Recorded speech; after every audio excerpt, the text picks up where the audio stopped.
और शोहराए-इज़ाम,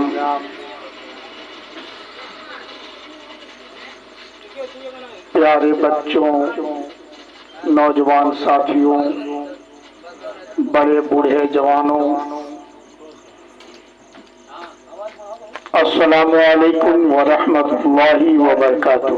वालेकुम अस्सलाम रहमतुल्लाहि व बरकातुहू।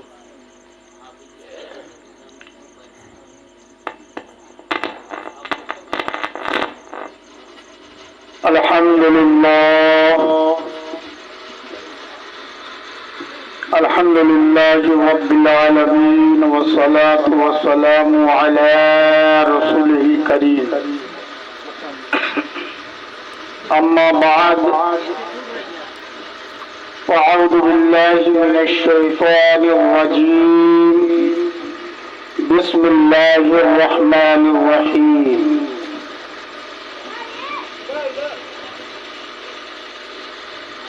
सयस्रिफ़ु अन आयातिल्लज़ीना यतकब्बरूना फ़िल अर्ज़ि बिग़ैरिल हक़्क़।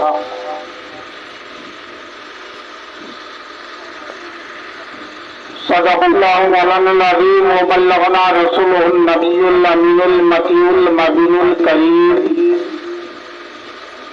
व नहनु अला ज़ालिका लमिनश शाहिदीन वश्शाकिरीन वल्हम्दुलिल्लाहि रब्बिल आलमीन।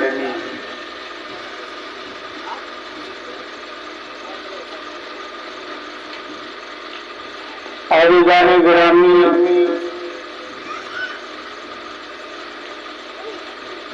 सारे शाम से लेकर अब तक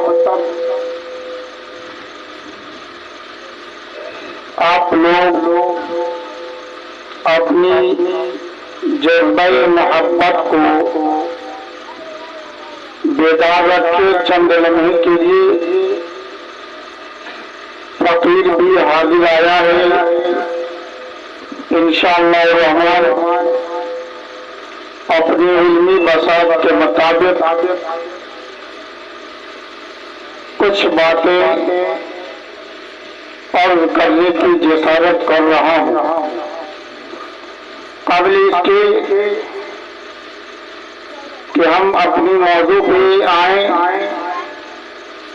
अहले सुन्नत वल जमात के मामूलात के मुताबिक हम सभी मिलकर आक़ाए दो जहां सरवरे कौनो मकां जनाब अहमद मुज्तबा मोहम्मद मुस्तफ़ा अलैहि तहत वसना की मुक़द्दस बारगाह में खैराज अक़ीदत पेश कर लें। पढ़े बावाज़ बुलंद अल्लाहुम्मा सल्लि अला सय्यदिना व मौलाना मुहम्मदिन मादिनिल जूद वल करम व आलिहि व बारिक व सल्लिम।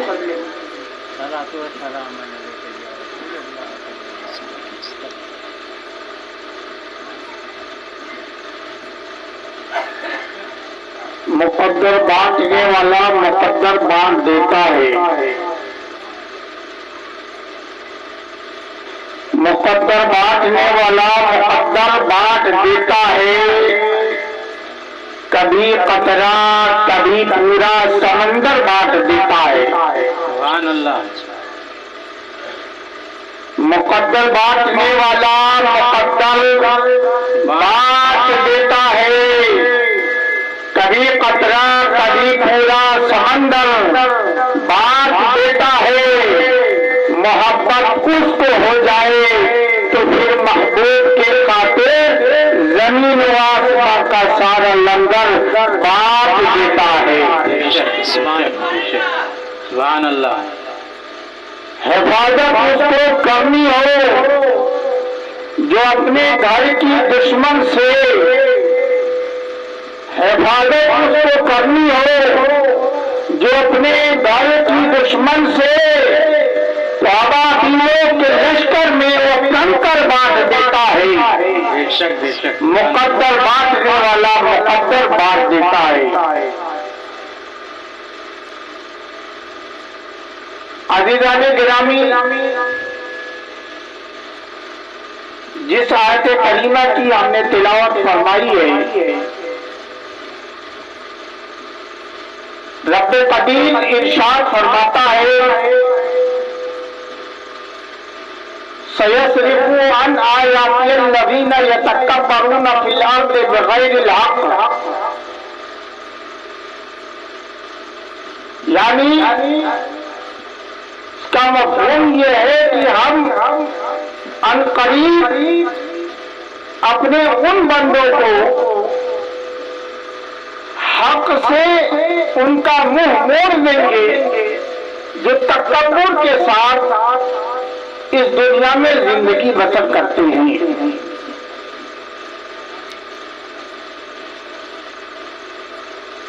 अब बात समझ में आ गई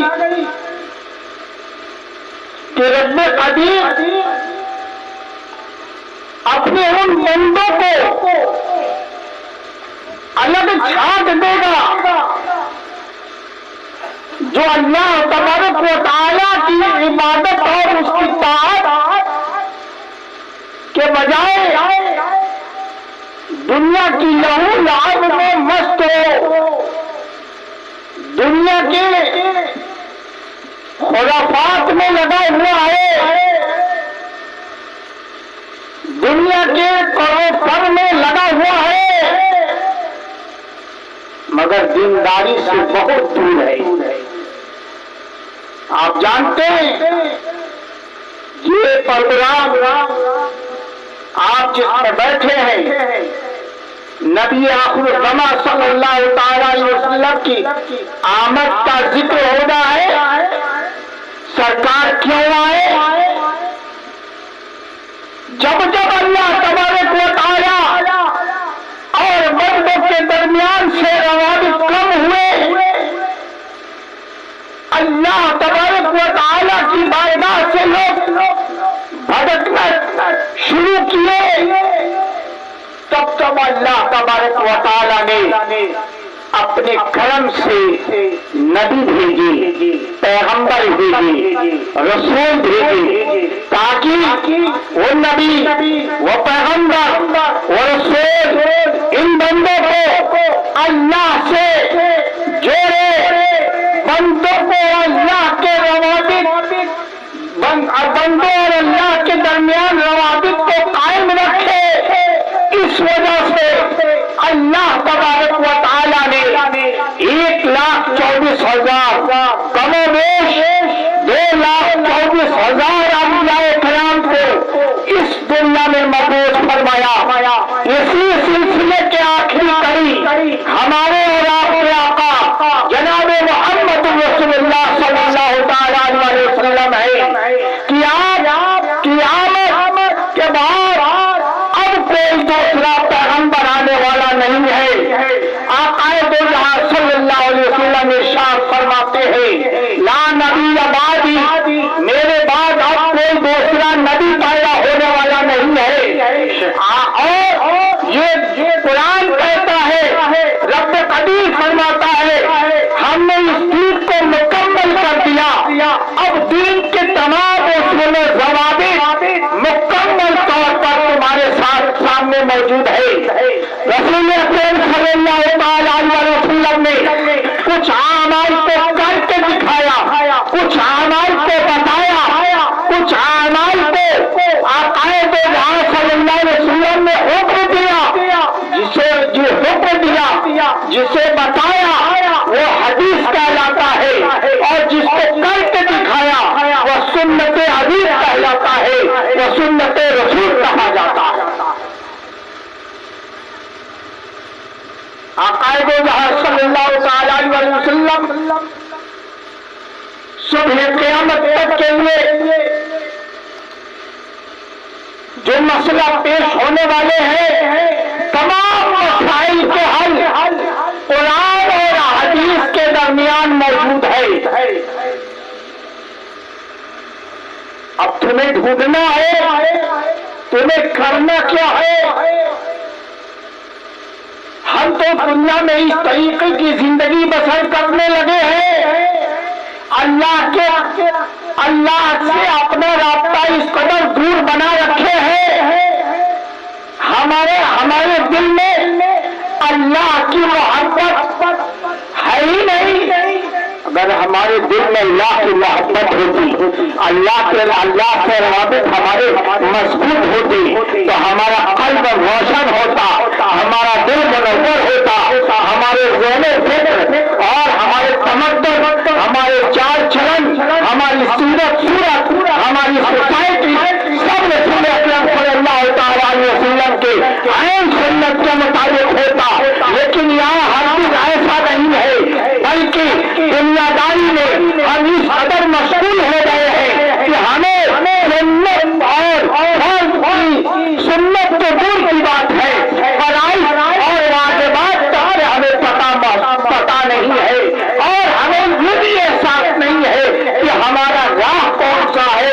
हम हिदायत के रास्ते पर चल रहे हैं या गुमराही के रास्ते पर चल रहे हैं, हमारा मामला क्या हो रहा है, हमारा हश्र क्या होगा, हमें खुद पता नहीं। हमें इन सबों को पता करने के लिए हमें किस चीज की जरूरत पड़ेगी? कहा कि अगर कोई शख्स अगर किसी चीज के ताल्लुक से जानना चाहे तो पहले सीखना पड़ता। बगैर सीखे कोई ड्राइविंग कर सकता है? ले जाके कहीं ठोक देगा, गड्ढे में गिरा देगा। तो ड्राइविंग करने वाला शख्स ये जानता है कि मेरी जान की कीमत है, मेरे बच्चे हैं, मेरी माँ है, बाप है, औलाद है, मेरे पीछे रहने वाले लोग मौजूद है। अगर बगैर सीखे हमने गाड़ी चलाई, खुदा न खास्ता एक्सीडेंट हो गया, हमारी मौत हो आगे हो गई, तो फिर हमारे घर वालों पर सदमा गुजरेगा कि नहीं गुजरेगा? तो कहा पहले सीखो। अल्लामा जलालुद्दीन सुयूती रहमतुल्लाह अलैह की बहुत प्यारी बात हमें याद आ रही है। आपसे किसी ने पूछा कि हुजूर आप बताएं कि अक्लमंद और बेवकूफ में क्या फर्क है? अक्लमंद और बेवकूफ में क्या फर्क है? आपने फरमाया अक्लमंद वह शख्स है जो थोड़े दिन की मुसीबतों को झेलकर, थोड़े दिन की मशक्कतों को बर्दाश्त करके इल्म हासिल कर ले और उस इल्म की रोशनी में पूरी जिंदगी चैन और सुकून के साथ, इत्मीनान के साथ, रोशनी के साथ जो है सफर करता हुआ अपनी जिंदगी को आसान बना ले। और देखते हुआ शख्स है जो चंद लम्हों की सुहूलतों को और मुसीबतों को बर्दाश्त न करके और तालीम से दूरी अख्तियार कर ले, और फिर जो है और तालीम न होने की वजह से वह अंधेरे में सफर करता हुआ गुमराही की पूरी जिंदगी बसर करता हुआ चला जाए और पूरी रास्ते जो है गुमराही के तय करता हुआ चला जाए। इससे पता ये चला कि चंद दिनों की मेहनत और मशक्कत हमें रंग लाती है। ये जो उलमाए किराम की जम्मे गफीर है आप लोगों के सामने, इनमें और आप में क्या फर्क है? इन्होंने 12 साल 10 साल 15 साल का वक्त मदरसे में काटा है। मदरसे की सुहूलतें, मदरसे की दिक्कतें, मदरसे की परेशानियां, ये सब झेली है। तब जाकर इस काबिल बने हैं कि आज आपके सामने ऊपर बैठे हुए हैं। आपने नहीं झेली, आप 7 साल के हो गए, आपने कोई मुसीबत नहीं उठाई। 40 साल के हो गए, कोई मुसीबत नहीं मोल ली। 25 साल के हो गए, कोई परेशानी नहीं झेली। और हालत यह है वाजिबात नमाज मालूम नहीं है, गुस्ल के फराइज मालूम नहीं है, वाजिबात और सुनन गुस्ल के सुनन मालूम नहीं है, सही तरीके से अल्लाह की बारगाह में झुकने का तरीका तक मालूम नहीं है। कब मालूम? लोग ये सोचते हैं कि हमारा बच्चा है, पढ़ लेगा और अंग्रेजी पढ़ लेगा, आलिम बनेगा, डॉक्टर बनेगा, इंजीनियर बनेगा, फख्र के साथ महसूस करते हैं, मगर इल्म दीन से बहुत दूर रखते हैं। जानते हैं उसका हर्ष, उसका नतीजा क्या होता है? उसका नतीजा ये होता है कि आपके कब्र पर खड़े होकर फातिहा पढ़ने के काबिल नहीं होता। खुदारा तुम अपने आप को, अपने बच्चों को इस कदर बनाओ कि तुम्हारे मरने के बाद तुम्हारे कब्र पर खड़े होकर फातिहा पढ़ने के लायक हो जाए, तुम्हें याद करने के काबिल हो जाए। सयास्रिफून आयातिल्लज़ीना यतकब्बरूना फिल-अर्ज़, तकब्बुर के साथ जिंदगी बसर करते जमीन के ऊपर। 15 लाख 10 लाख 20 लाख की गाड़ी से चल रहे साइकिल चलाने वाला एक छोटा मोटा मामूली आदमी नजर नहीं आता, मार देता है। ये तकब्बुर नहीं तो अच्छा है। आलिशान बिल्डिंगें बना ली, बेहतरीन ग़िज़ाएं खाओ, ऐशो-आराम की जिंदगी गुजारो, तुम्हारे बगल में झोपड़ी में एक बेवा खातून अगर फाका कर रही हो तुझे नजर नहीं आ रहा, कब नजर आएगा? जब तुम्हारे दिल से किब्र दूर होगा, जब तुम्हारे दिल से खुद बड़ाई दूर होगी। जानते किब्र किस कदर इंसान को कितना जो है जलालत के अनेक गड्ढे में गिरा देता है। एक वक्त जो है फिरऔन के पास, नमरूद के पास शैतान आया, दरवाजा खटखटाई। नमरूद ने अंदर से आवाज लगाई कि कौन? तो शैतान ने पूछा, सबसे बड़े खुदा बने बैठे हो और दरवाजे पर कौन दस्तक दे रहा है ये भी पता नहीं है? तो कहा मैं शैतान है। नमरूद ने दरवाजा खोला, शैतान अंदर दाखिल हुआ। शैतान जब अंदर गया तो नमरूद ने शैतान से एक बात पूछी, कहा कि हम तो जलील है। गौर से सुनिएगा, शैतान और नमरूद दोनों की आपस की गुफ्तगू है। इसे नोट किया है हजरत अल्लामा हजर अस्कलानी रहमतुल्लाह अलैह, दोनों की बात। तो नमरूद ने पूछा, शैतान यहाँ पर मैं हूँ और तुम हो, मेरे और तुम्हारे सिवा कोई दूसरा नहीं है। जरा ये तो बताओ कि हम दोनों से भी ज्यादा कोई बदबख्त है? हम दोनों से ज्यादा भी कोई बेवकूफ है? हम दोनों से ज्यादा कोई नाम है? अल्लाहू अकबर। तो शैतान ने क्या जवाब दिया कि हाँ, हम दोनों से ज्यादा भी बदबख्त लोग मौजूद हैं। शैतान ने क्या कहा? हम दोनों से ज्यादा भी बदबख्त लोग मौजूद हैं। उसकी मिसाल तुम नहीं जानते, ये वो लोग हैं जिनके दिलों में किब्र होता है।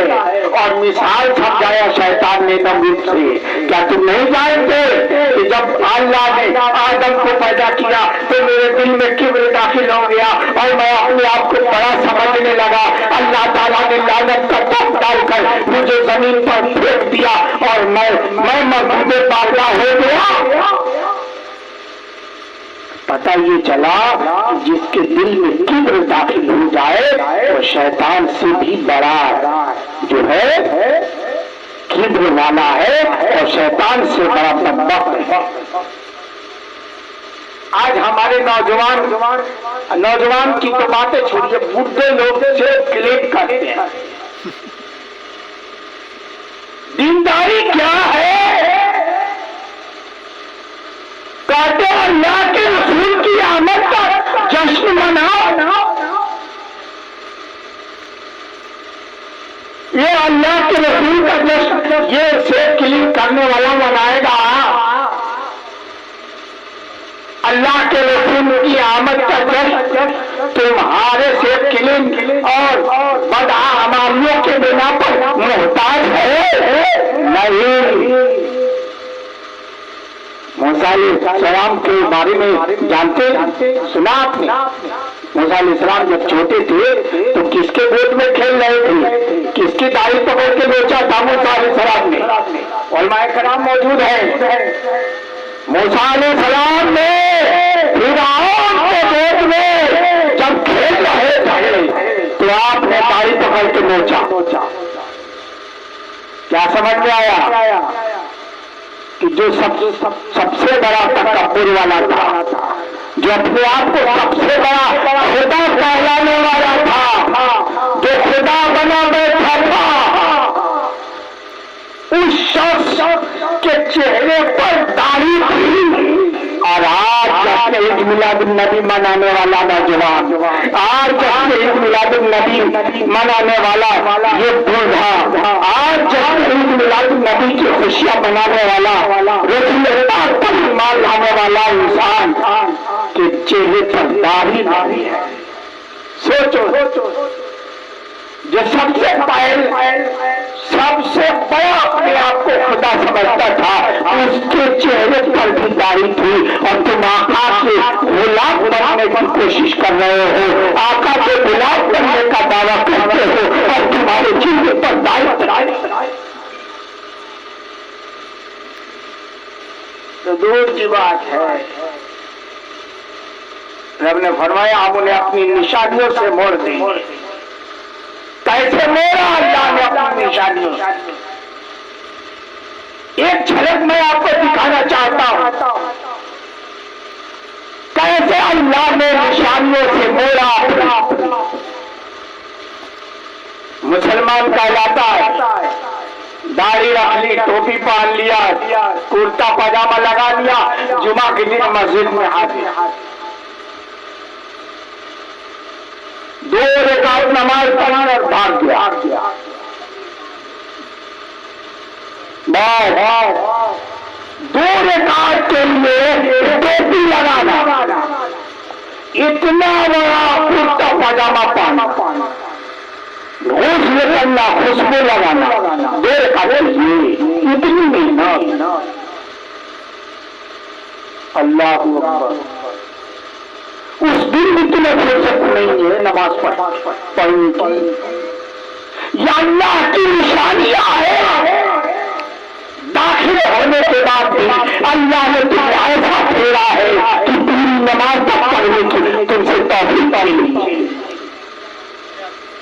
माल है, दौलत है, रुपया है, पैसा है, सब कुछ है, मगर हज और उम्रा जो अल्लाह की निशानियों में से है उससे वंचित हो, उससे बहुत दूर। या अल्लाह के जिक्र के महाफिल है, रसूल अल्लाह के जिक्र की महफिल है,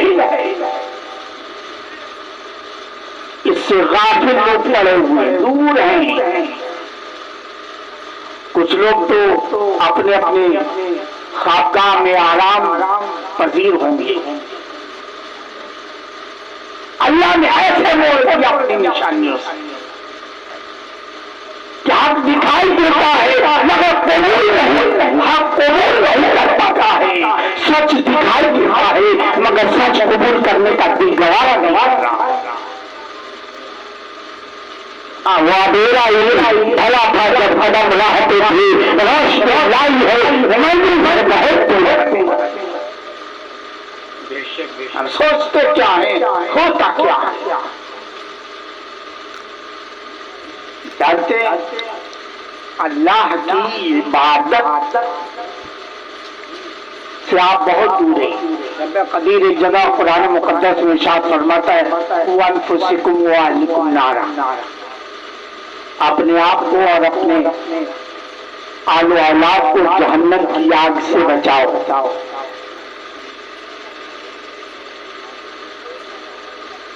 क़यामत के दिन जब हश्र कायम होगा, तुम्हारे आमाल अच्छे होंगे, तुम्हारे दाहिने हाथ में नामा आमाल होगा, आमाल बुरे होंगे, तुम्हारे बाएं हाथ में नामा आमाल होगा। उलमा समझ गए कि उस हश्र के मैदान में जब आदम से लेकर ईसा तक और सुबह क़यामत तक के तमाम लोग मौजूद होंगे, सब जान जाएंगे कि रिजल्ट आउट हो चुका है। जिसके हाथ में जिसके दाहिने हाथ में नामे आमाल है वही पास है, और जिसके बाएं हाथ में नामे आमाल है वही नाकाम है। खुदारा अपनी आखिरत को बर्बाद न करो, अपनी आखिरत को बर्बाद न करो, अल्लाह की ताअत और इबादत में गुजारो, केवल घमंड से दूर हटो और अल्लाह की इबादत में लग जाओ। क़यामत के दिन तुमसे पूछे जाएंगे ये सवालात कि तूने फराइज़ अदा किए या नहीं किए, वाजिबात अदा किए या नहीं किए, सुन्नत अदा किए या नहीं किए। ये तो मुस्तहबात है। क़याम क़याम जलसा जुलूस मुस्तहबात है। मुस्तहबात पर जिस कदर आप मजबूती से कायम है कि कोई भी साल जश्न मनाए बगैर हम नहीं रह पाते, तो इसी तरीके से वाजिबात और फराइज़ पर कायम हो जाइए कि कोई भी वक्त जो है नमाज छोड़ने, नमाज हमारी छूटेगी नहीं और नमाज पर हम कायम रहेंगे। यही आशय है। इंसान ये सोचता है कि हम बहुत बुलंद और बाला है, नहीं, फाखरे की जरूरत नहीं है। अल्लाह तबारक व तआला ने तुम्हें मुसलमानों के यहाँ पैदा किया, मुसलमानों के घर में पैदा किया। जब तुमने आँख खोली तो देखा माँ नमाज पढ़ रही है, बाप तिलावत कर रहा है, भाई कुरान पढ़ रहा है, बहन नमाज पढ़ रही है, सजदा कर रहे हो। तुम बड़े खुशकिस्मत हो, रब कदीर ने तुम्हें ईमान और इस्लाम के साथ मबूस और सबसे बड़ी खुशकिस्मती यह है कि रब कदीर ने जहाँ तमाम मखलूकात को पैदा फरमाया, तकरीबन 18 लाख मखलूकात को पैदा फरमाया। 18 लाख चरिंद परिंद दरिंद घोड़ा कौआ सांप बिच्छू छछुंदर बंदर सबको पैदा फरमाया, मगर उन सब आपको न कौआ बनाया, न चील, न छछुंदर, न बंदर, बल्कि आपको इंसान बनाया और अशरफी मखलूकात बनाया कि नहीं? मैं आपसे पूछना चाहता हूँ, पैदा होने से पहले क्या आपने दुआ मांगी थी कि या अल्लाह हमें पैदा करना तो मुसलमान घराने में पैदा कर? नहीं, अल्लाह ने बगैर मांगे अल्लाह तबारक व तआला ने आपको ईमान जैसी अजीम दौलत दी, इस्लाम घराने में पैदा फरमाया। इसका एहसान माने और वो भी उम्मत मोहम्मदिया ने पैदा फरमाया। दीजिए सुभान उम्मत मोहम्मदिया ने पैदा फरमाया। उम्मत मोहम्मदिया में पैदा होने के लिए अंबिया और रसूल दुआएं मांगा करते थे, या अल्लाह मुझे उम्मती बनाकर नबी के उम्मतियों में पैदा फरमाया। यह ख्वाहिशमंद होती। आज हमारे यहाँ इस कदर जो है बुराइयां आम हो गई है कि हमें समझ ही में नहीं आता कि हम क्या करें क्या न करें। जायज नाजायज हराम हलाल हमें फर्क ही महसूस नहीं होता। यकीन जानिए कि जब तक इल्म नहीं होगा आपके पास, उस वक्त तक आप जायज और नाजायज और हराम और हलाल की तमीज नहीं करेंगे। दुरूद पाक पढ़ लो, अल्लाहुम्मा सल्ली अला वाली व बारिक व सल्ली और सल्लल्लाहु अलैहि वसल्लम। ये जो जिस नबी की आमद का तज़किरा हम कर रहे हैं, उसी नबी का लाया हुआ कुरान, उसी नबी के लाया हुआ दीन, उसी नबी के लाए हुए नमाज। आज हम नमाज से इतना कोसों दूर है। हालात क्या है? हम नमाज से क्यों दूर है, क्यों गाफिल है? इस वजह से कि हमारा दिल लगता ही नहीं। कुछ तो इसलिए गाफिल है कि उन्हें आता ही नहीं, और कुछ लोग सुस्ती की वजह से। कुरान कहता है फवैलुल लिल मुसल्लीन, उनके लिए वाइल है जो नमाज को सुस्ती के साथ पढ़ते हैं। आप अगर नमाज की सिर्फ अहमियत पहचान ले तो कसम खुदा की आपकी नमाज कभी तर्क नहीं होगी। नमाज की अहमियत क्या है कि जब आप अल्लाह की बारगाह में खड़े होते हैं, अल्लाह की बड़ाई बयान करते हैं, रुकू और सुजूद के बाद जब पूरी नमाज पढ़ लेते हैं तो आखिर में आप दुआ पढ़ते हैं। वो आखिर में दुआ पढ़ते हैं, कौन सा? दुआए मासूरा। दुआए मासूरा पढ़ते हैं। दुआ मासूरा में क्या है? अल्लाहुम्मा ग़फ़िरली, या अल्लाह ने तेरी इबादत कर ली, तेरी तस्बीह पढ़ ली, तेरी बारगाह में हमने सजदे कर लिए, तेरे रुकू कर लिए, क़ियाम कर लिए, जलसे में बैठे हुए हैं, मौला ने पूरी नमाज मुकम्मल कर ली। अब अल्लाहुम्मा ग़फ़िरली, अल्लाह तू हमारी मग़फ़िरत फरमा। अल्लाह हमारी मग़फ़िरत फरमा। सुभान अल्लाह। अब अल्लाह तबारक व तआला मग़फ़िरत फरमाएगा कि नहीं फरमाएगा? जरूर फरमाएगा। उसके बाद क्या कहते हैं? अल्लाहुम्मा ग़फ़िरली व लिवालिदैया व लिमन तवल्लदा, और मेरे वालिदैन की मग़फ़िरत फरमा। या अल्लाह अगर तूने मेरी मग़फ़िरत कर ही दिया, चाहे तू मेरी वालिदैन की भी मग़फ़िरत फरमा दे। जगह किताब में हज़रत अब्दुल मुस्तफा आज़मी अलैहि रहमतुल्लाह जन्नती जवाब के अंदर लिखते हैं कि उस शख्स की नमाज कबूल नहीं होती है जो अपने नमाज में अपने माँ बाप के लिए दुआ न करे, अपने माँ बाप के लिए दुआ न करे। और आज हमारा हासिल ये है कि हम अपने माँ बाप को छोड़कर तन्हा अपनी बीवी को लेकर, अपनी बीवी को लेकर, अपने बच्चों को लेकर तन्हा जिंदगी बसर कर रहे हैं। माँ बाप भूखे पड़ रहे हैं, किसी आस में लगे हुए हैं कि मेरा बेटा एक मरतबा आकर मुझसे निपट जाए, मुझसे मुलाकात कर ले, मुझसे प्यार भरी दो बातें कर ले। माँ तड़प रही है, बेटा को परवाह नहीं। अल्लाह मग़फ़िरली व लिवालिदैया व लिमन तवल्लदा, अल्लाह हमारी मग़फ़िरत कर दे, वालिदैन की भी मग़फ़िरत फरमा दे, व लिमन तवल्लदा, और मेरे औलादों की मग़फ़िरत फरमा दे। लिमन तवल्लदा व लिजमील मोमिनीन वल मोमिनात, और तमाम मोमिनीन मोमिनात वल मुस्लिमीन वल मुस्लिमात, और तमाम मुस्लिमीन और मुस्लिमात की मग़फ़िरत फरमा। एक बात और पते की है, साउंड जो है ना, इससे बेहतर हम बेगर साउंड के बोल दें, मगर बोलने में बड़ी तकलीफ है ना। बेटा सल्लल्लाहु अलैहि वसल्लम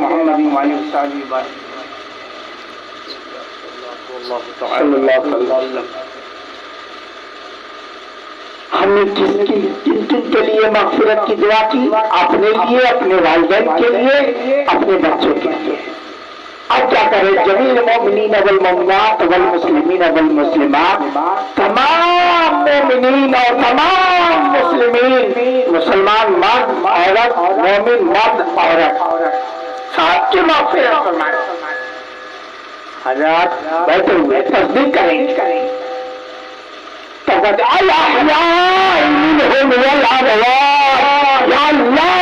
जो जिंदा है उनकी भी मग़फ़िरत फरमा दे, जो इंतकाल कर रहे हैं उनकी भी मग़फ़िरत फरमा दे। ये दुआ करते हैं जो जिंदा हैं उनकी भी मग़फ़िरत, जो मर गए उनकी भी मग़फ़िरत। तो सबसे ज्यादा, सबसे अहम दुआ क्या है? नमाज में है। वो भी हालत नमाज में दुआ कर रहे हैं, क्योंकि अल्लाह तबारक हालत नमाज में अल्लाह तबारक व तआला का खास प्रेम हासिल होता है। तो अल्लाह तबारक व तआला माफ फरमाएगा कि नहीं करेगा?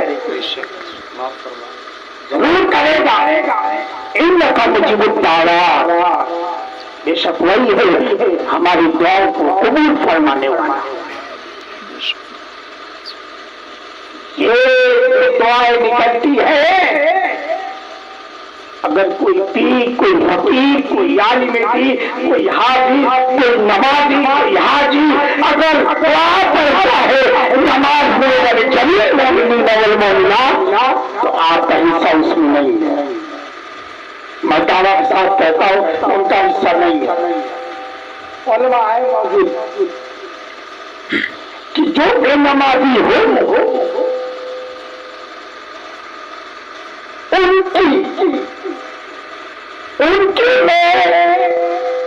उनके लिए सालिहीन की दुआओं से कोई हिस्सा नहीं मिलता। अब पता ये चला कि जब सालिहीन की दुआओं से तुम्हें हिस्सा चाहिए, बारगाह रिसालत मआब की दुआओं से हिस्सा चाहिए, सिद्दीक़ अकबर की दुआओं का हिस्सा चाहिए, उमर आदमी की दुआओं का हिस्सा चाहिए, उस्मान गनी की दुआओं का हिस्सा चाहिए, मौला अली की दुआओं का हिस्सा चाहिए, सालिहीन की दुआओं का हिस्सा चाहिए, शहदाए किराम की दुआओं का हिस्सा चाहिए। किसी दिन नमाज पढ़ना छोड़, नमाज पढ़ना शुरू कर दो, दुआएं भी मिलने लगेगी और अल्लाह तबारक व तआला का कुर्ब भी नसीब होगा।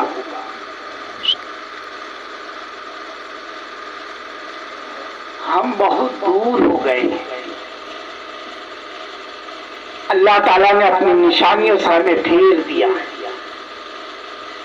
हक जान कर भी। इसमें कौन ऐसा मुसलमान है जो ये नहीं जानता है कि पंजगाना नमाज हमारे ऊपर फर्ज है? अब जानते हैं, मगर पढ़ने के लिए कोई तैयार नहीं। क्यों? यकीन नहीं, ईमान है, यकीन। आप बड़े अच्छे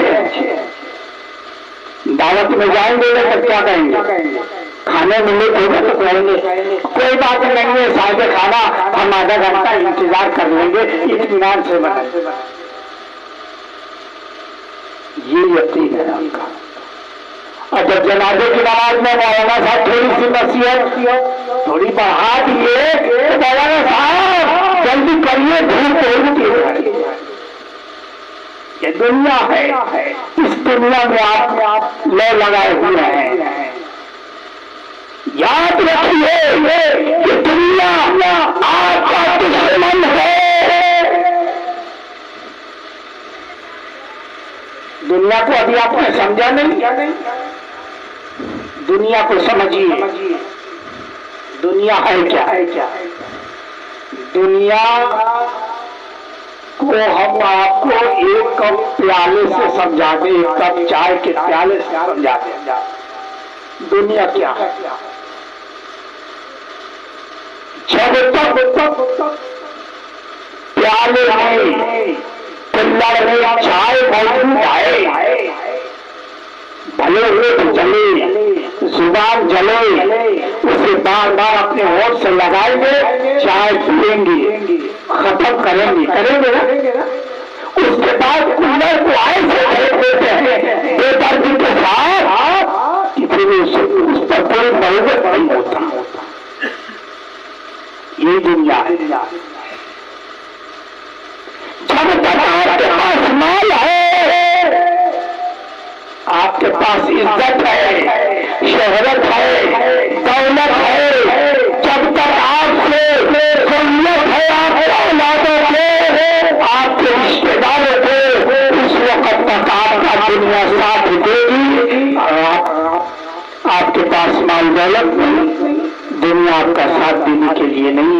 ये दुनिया है जिसके साथ रहकर आप अपने आखिरत को खराब कर रहे हैं। इस दुनिया में फंसकर आप जो है, इसी दुनिया की वजह से आप नमाज से दूर हैं, तलावत से दूर हैं, तस्वीर तालीम से दूर है, जिक्र अस्कार से दूर है, उलमाए किराम की गुफ्तगू से दूर है। इसी दुनिया में मशगूल होकर आप जो है मिलाद महफिल से दूर हैं। जरूरत है इस बात को कि दुनिया को समझिए। मौला अली से पूछा कि दुनिया में हम कैसे, हजरत उमर से पूछा गया उमर हम दुनिया में जिंदगी कैसे बसर करें। आपने फरमाया कि दुनिया में जिंदगी एक बतख की तरह जिंदगी बसर करो। मेरा कि बतख पूरा दिन अगर पानी में होता है, लेकिन जब बतख पानी के बाहर निकलता है वो अपने पलों को झाड़ता है, फिर उसके बदन पर पानी का एक कांटला भी नहीं होता। बेशक एक हाल मुसलमानों तुम्हारे होनी चाहिए। दुनिया में खाओ, कमाओ, तजारत करो, कारोबार करो, बिजनेस करो, पढ़ाई करो, एलटीडी करो, हर काम करो, मगर दुनिया में मशगूल न हो जाओ।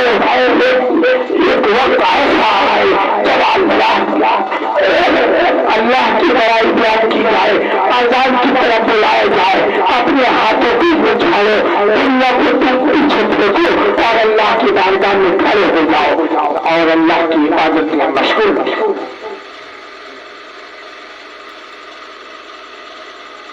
यह दुनिया है जिसके चक्कर में हम पड़े। हजरत फ़क़ीहुल्लैथ रहमतुल्लाह अलैह ने फरमाया कि इंसान के 4 दुश्मन हैं, दुनिया, नफ्स, शैतान जिन, शैतान इंस। आखिरी बात मैं बयान करके आपसे रुखसत होने की कोशिश करूंगा। दुआ फरमाए अल्लाह तबारक व तआला हम सबको अमल की तौफीक बख्शे। कुरान मुक़द्दस के अंदर अल्लाह तबारक व तआला ने इरशाद फरमाया कि मेरे बंदे जब गुनाह करते हैं तो कोई नेक अमल करते ना तो अल्लाह तबारक व तआला उसे मिटा देता है। नेक अमल करें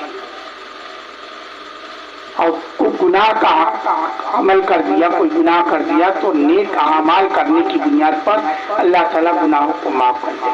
क्योंकि आपसे गुनाह सरजद होंगे। आप फरिश्ता नहीं है कि आपसे गुनाह सरजद न हो। आप शैतान नहीं है कि सिर्फ आप गुनाह ही पर गुनाह करते जाए, बल्कि आप इंसान हैं। क्या है? इंसान है। आपके अंदर फरिश्तों की भी सिफत है, आपके अंदर शैतान की भी सिफत है। तो आप जो है आपसे गुनाह सरजद होगी। रब को मालूम था मेरे बंदे गुनाह करेंगे तो अल्लाह तबारक व तआला अपने बंदों के साथ रहम का मामला फरमाएगा। इसलिए हमें चाहिए कि अल्लाह तबारक व तआला की रहमत का तलबगार बने और जिस कदर हो सके नमाज की पाबंदी करें, दीनदारी लाएं, अपने आप को और अपने आले अयाल को जहन्नम की आग से बचाएं और दुनिया में आजिज़ी और इंकिसारी के साथ जिंदगी बसर करें। रब कदीर हमें और आपको उस पर अमल की तौफीक अता फरमाए। अल्हम्दुलिल्लाहि रब्बिल आलमीन। अस्सलामु अलैकुम व रहमतुल्लाहि व बरकातुहू।